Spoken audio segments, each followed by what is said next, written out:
형들이 언제쯤 돌아올까 기다리고 있던 요셉은 드디어 형들을 보게 되었습니다.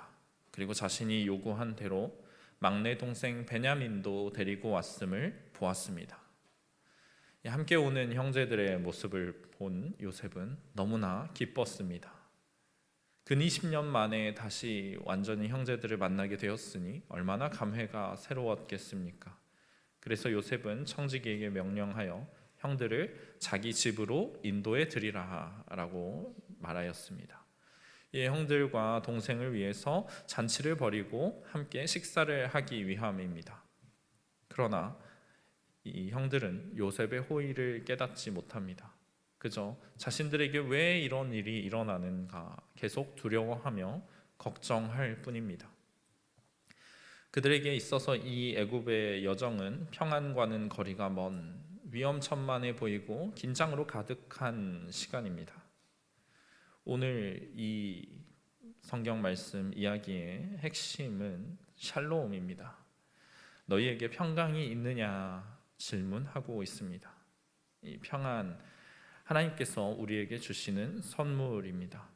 하나님을 믿음으로 우리 마음에 참 평안이 임하게 된다. 성경은 가르치고 있습니다. 요한복음 16장 33절에 이것을 너희에게 이르는 것은 너희로 내 안에서 평안을 누리게 하려 함이라. 세상에서는 너희가 환난을 당하나 담대하라. 내가 세상을 이기었노라 말씀하셨습니다. 예수님의 말씀대로라면 우리는 예수님 안에서 평안을 누려야 합니다. 세상에서 환난을 당할 때조차 세상을 이미 이기신 예수님을 믿음으로 담대하고 흔들리지 말아야 합니다. 그런데 우리 삶을 돌아보면 어떠합니까? 그런 흔들리지 않는 평안이 우리에게 있습니까? 다 같은 그리스도인인데도 어떤 사람은 늘 평안을 누리며 살아가는 것처럼 보입니다. 반면 어떤 그리스도인들은 항상 무언가를 걱정하고 있습니다. 근심이 가득하고 조금만 일이 잘못되면 스트레스를 받습니다. 타고난 기질이 그런 것도 있겠지만 매일이 그러한 모습으로 세상을 살아가게 된다면 이것은 문제가 있습니다. 왜냐하면 하나님께서는 우리에게 평안을 주셨기 때문입니다. 그리고 우리가 이 평안을 주님 안에서 누리는 것을 원하시기 때문입니다. 여러분, 오늘도 주님이 주시는 이 샬롬, 평안을 누리며 살아가고 계십니까? 아니면 무언가 오늘도 문제가 생기지는 않을까 걱정과 염려로 샬롬과는 거리가 먼 시간을 보내고 계시지는 않습니까? 우리가 오늘도 주님의 말씀대로 이 평안의 삶을 살아가길 소망합니다. 그렇다면 사랑하는 성도 여러분, 평안을 위해서 필요한 것은 무엇입니까? 첫 번째로 죄로 인한 불안함을 해결해야 합니다. 16절 말씀입니다. 요셉은 베냐민이 그들과 함께 있음을 보고 자기의 청지기에게 이르되 이 사람들을 집으로 인도해 드리고 짐승을 잡고 준비하라. 이 사람들이 정오에 나와 함께 먹을 것이니라. 지금 형들을 집으로 초청하는 요셉의 의도는 분명합니다. 형들이 지금 자신이 사랑하는 동생 베냐민까지 데리고 먼 길을 지나서 애굽에 다시 왔습니다. 이제는 거하게 대접하고자 하고 있습니다. 요셉에게 있어서 형들은 복수의 대상이 아니고 오랜만에 만난 반가운 가족입니다.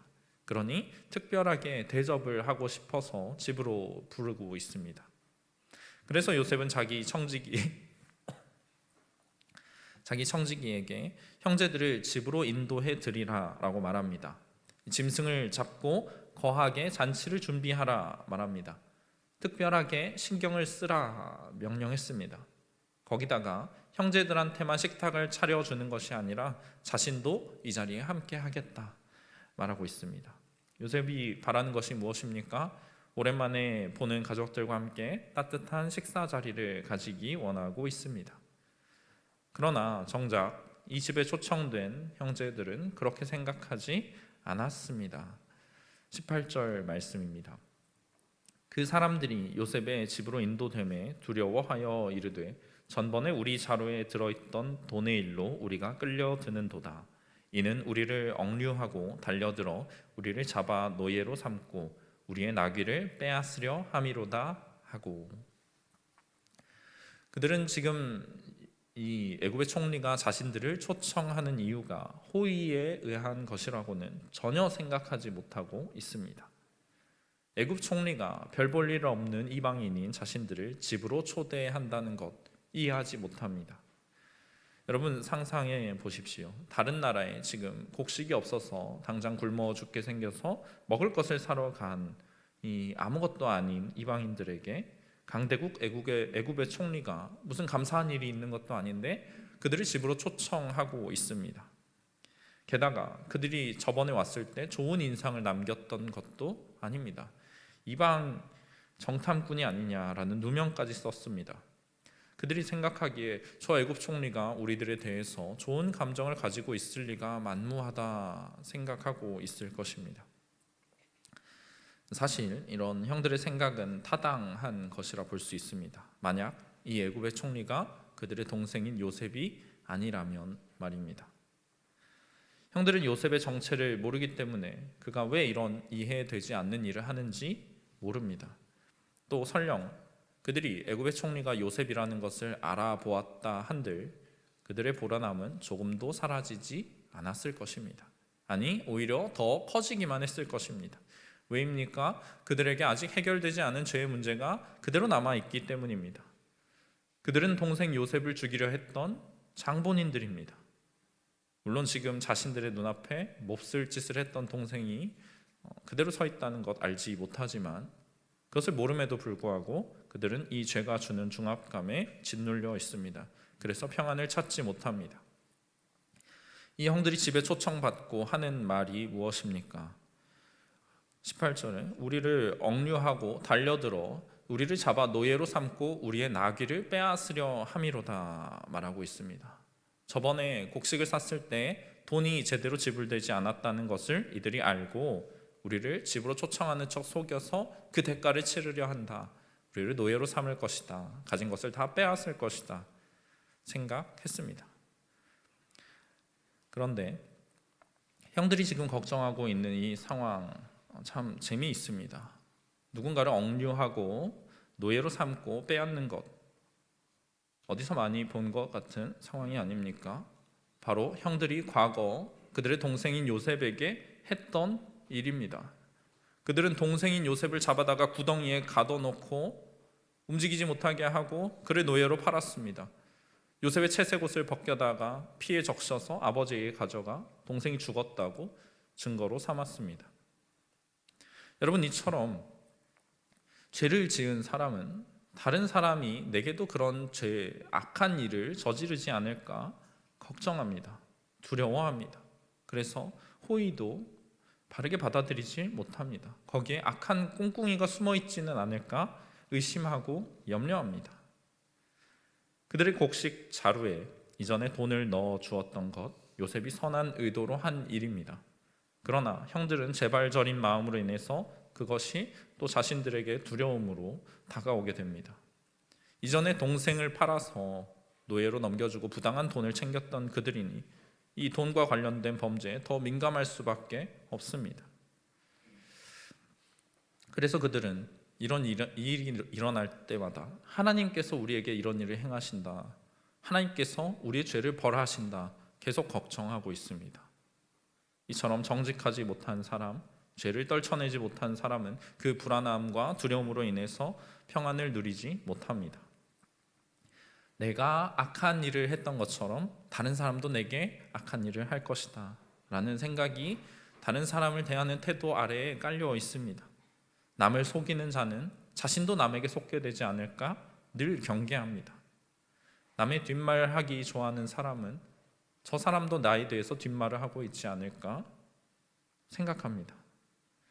내가 남을 미워하고 사랑하지 못하는 사람은 그 사람도 나를 미워하고 있지는 않을까 늘 불안해합니다.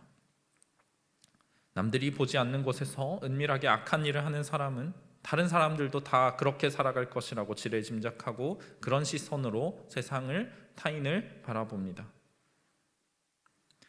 이런 사람은 누군가를 대할 때 결코 마음을 놓지 못합니다. 늘 불안해하고 두려워합니다.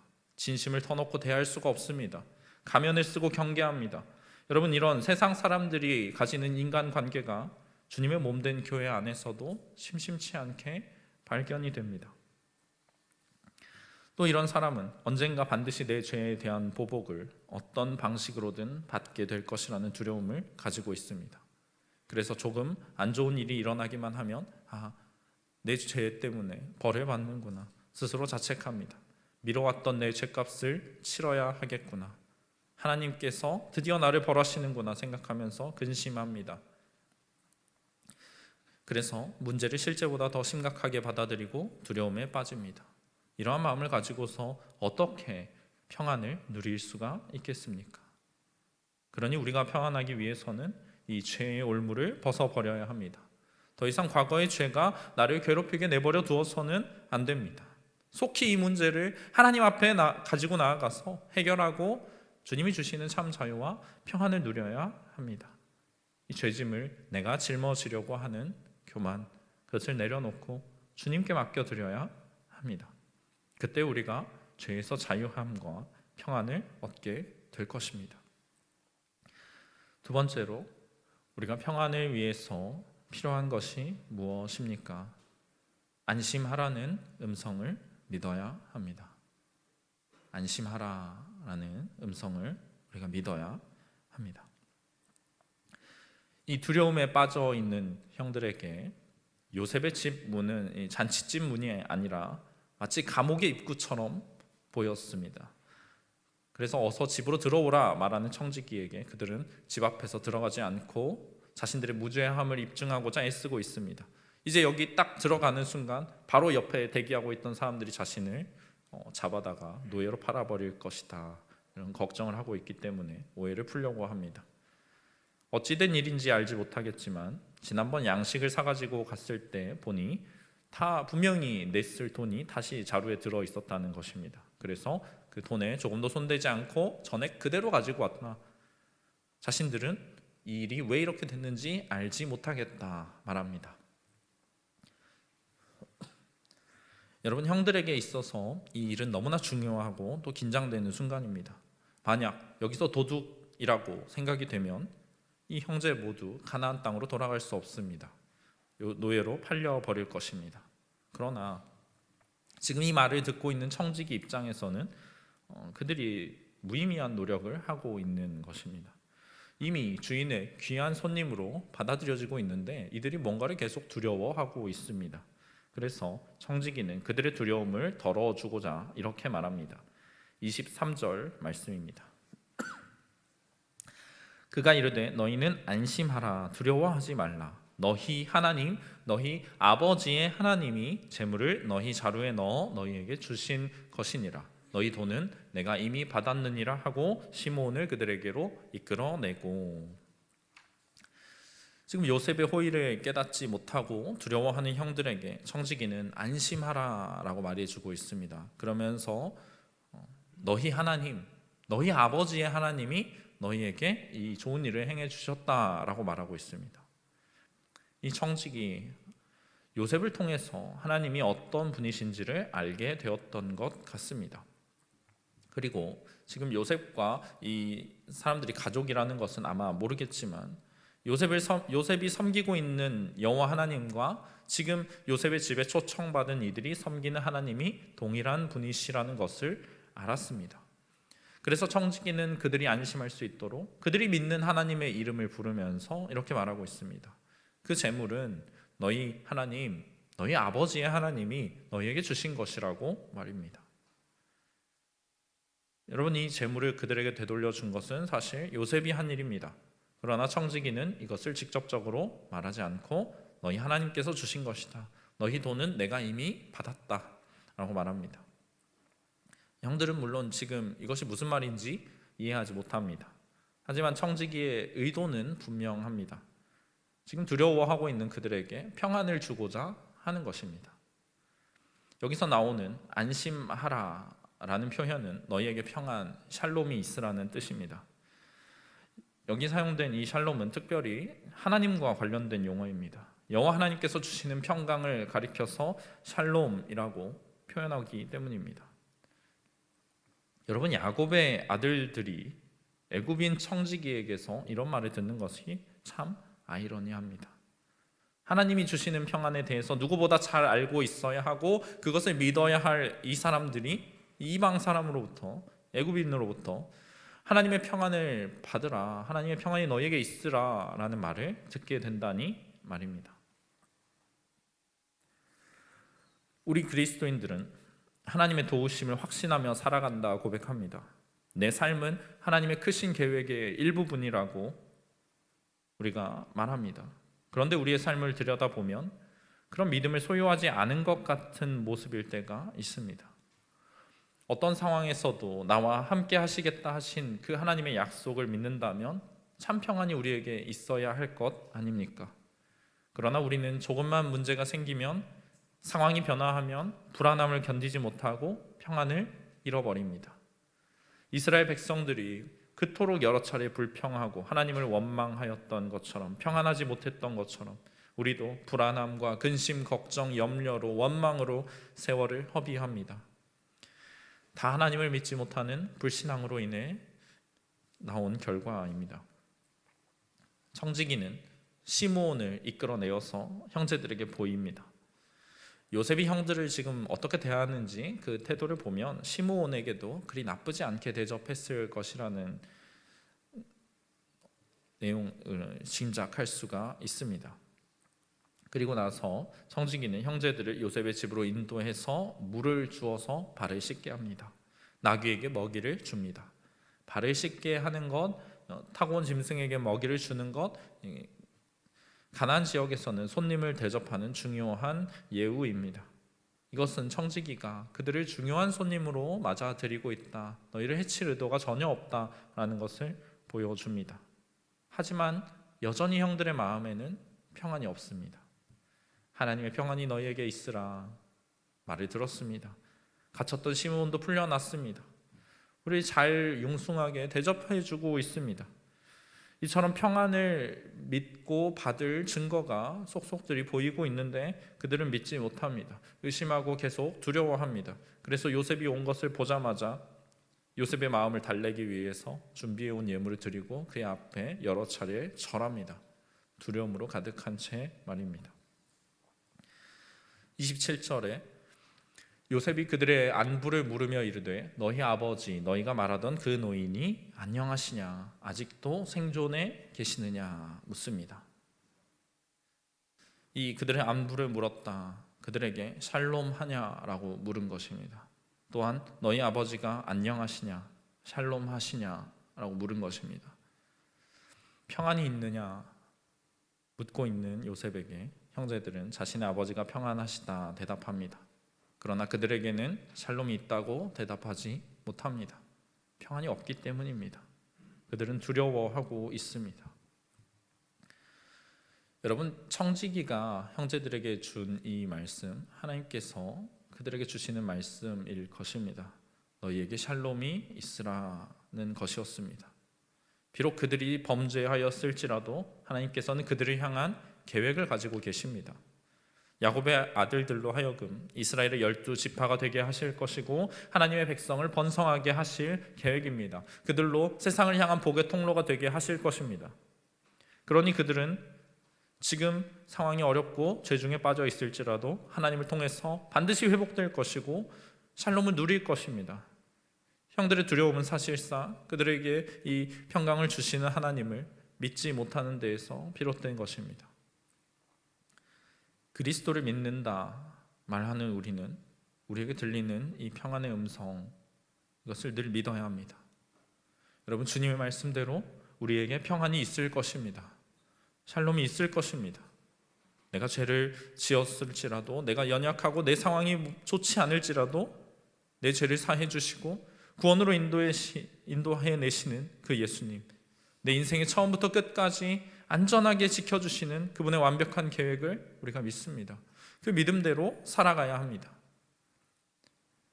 내 상황이 평안과 거리가 멀어 보일 수 있습니다. 두려움만 있는 것처럼 보일 수 있습니다. 그러나 귀 기울여 보면 내게 샬롬을 주시겠노라 약속하시는 하나님의 음성을 우리가 듣게 될 것입니다.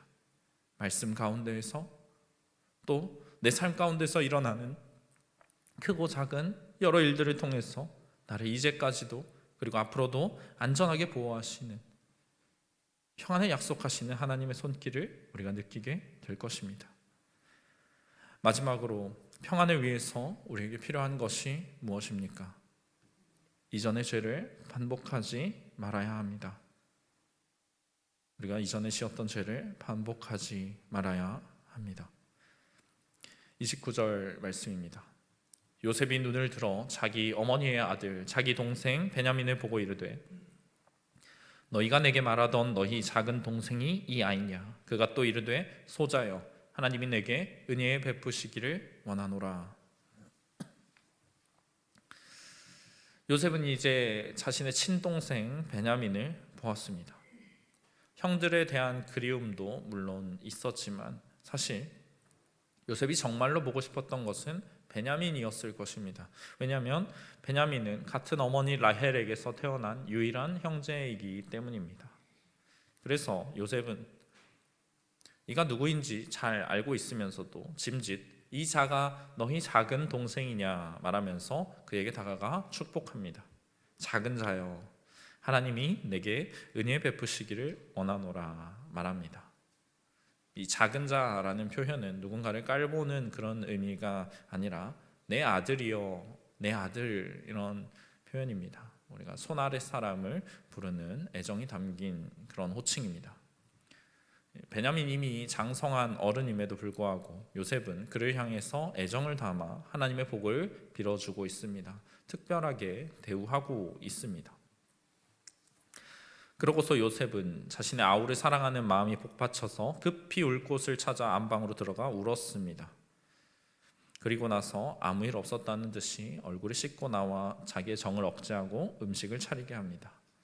이 아우 베냐민을 사랑하는 특별히 여기는 요셉의 마음이 식사 자리에서도 드러나게 됩니다.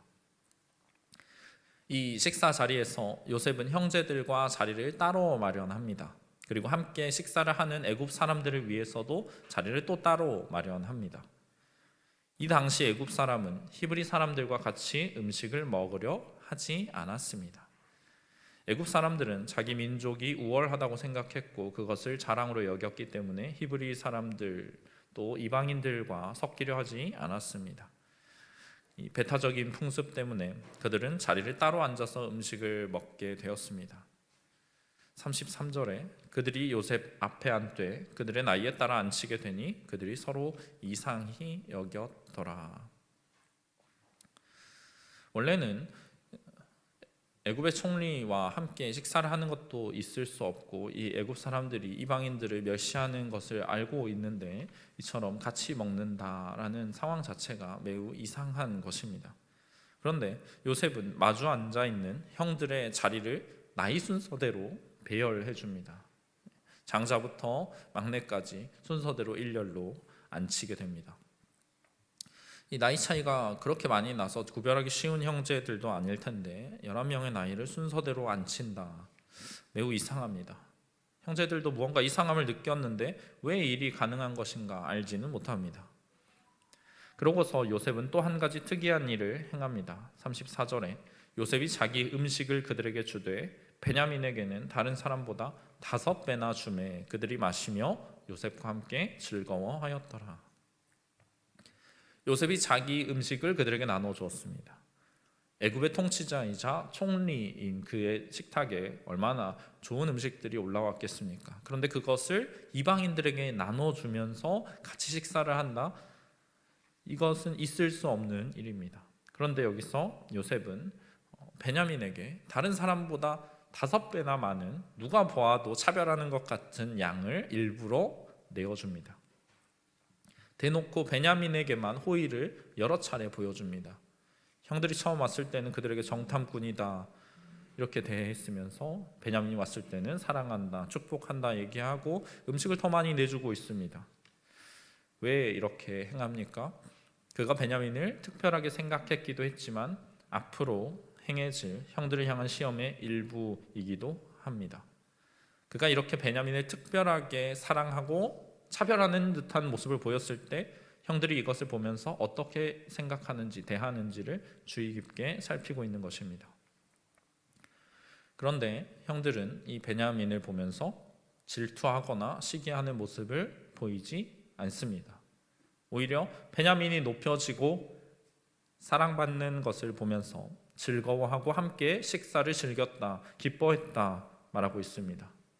여러분, 이 모습은 한 가족이라면 당연히 이래야 하겠지 생각되지만 사실 야곱의 아들들에게 있어서는 절대로 당연한 것이 아닙니다. 왜냐하면 그들은 과거 아버지의 사랑을 독차지하던 요셉을 시기해서 쫓아낸 전력이 있기 때문입니다. 라헬의 하나 남은 아들인 베냐민이 아버지의 얼마나 편애를 받았겠습니까? 그러나 그들이 이전과 똑같은 사람이었다면 여기서도 베냐민이 그러한 대우를 받는 것을 보고 이상한 분위기가 만들어졌어야 합니다. 그런데 그들은 그렇게 하지 않습니다. 이제 그들은 변화되었고 베냐민을 진정으로 아끼고 사랑하는 모습, 자신들을 진짜 동생으로 대하는 이 모습을 보여주고 있습니다. 이것을 보면서 요셉은 내심 기뻤을 것입니다. 만약 형들이 변화되지 않았더라면 이전의 과오를 다시 반복해서 이 자리에서도 베냐민을 시기하고 눈길을 주었다면 어떻게 되었겠습니까? 10중 8구 요셉의 화를 불러왔을 것입니다. 또한 그들은 하나님께서 주시는 평안을 누리지 못했을 것입니다. 여러분, 요셉은 형제들을 잔치에서 나이 순서대로 앉혀두고 베냐민에게만 계속해서 호의를 베풀고 있습니다.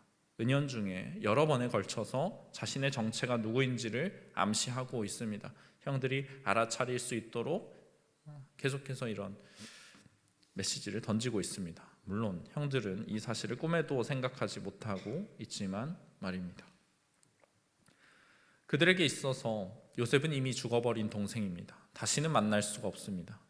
하지만 머지않아서 그들은 죄를 저질렀던 요셉을 다시 만나게 될 것입니다. 그리고 그때 이전의 죄를 뉘우치며 돌이킬 기회를 얻게 될 것입니다.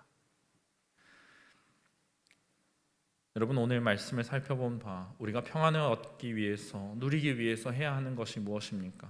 하나님이 주시는 평안을 누리기 위해서는 먼저 죄의 영향에서 벗어나야 합니다. 죄로 인해서 그 죄가 불러다주는 정죄감과 불안함과 두려움과 다른 사람을 믿지 못하고 하나님을 믿지 못하게 만드는 그 모든 것들로부터 우리가 자유해야 합니다.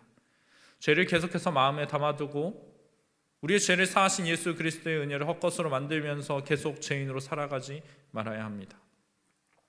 하나님께서 더 이상 그 죄로 인해서 괴로워하지 말라고 이제 평강이 임하였다고 하시는 그 음성을 우리가 듣고 믿어야 합니다. 그리고 내가 다시는 같은 죄를 짓지 않겠다는 그 죄에서 완전히 돌이켜서 새로운 삶을, 변화된 삶을 살아가게 하겠다 기도하며 나아가야 할 것입니다. 그때 주님이 주시는 평강이 우리 삶에 임하게 될 줄 믿습니다. 주님을 경외함으로 주님이 주시는 그 샬롬을 주 안에서 누리시는 저와 여러분이 되시길 소망합니다.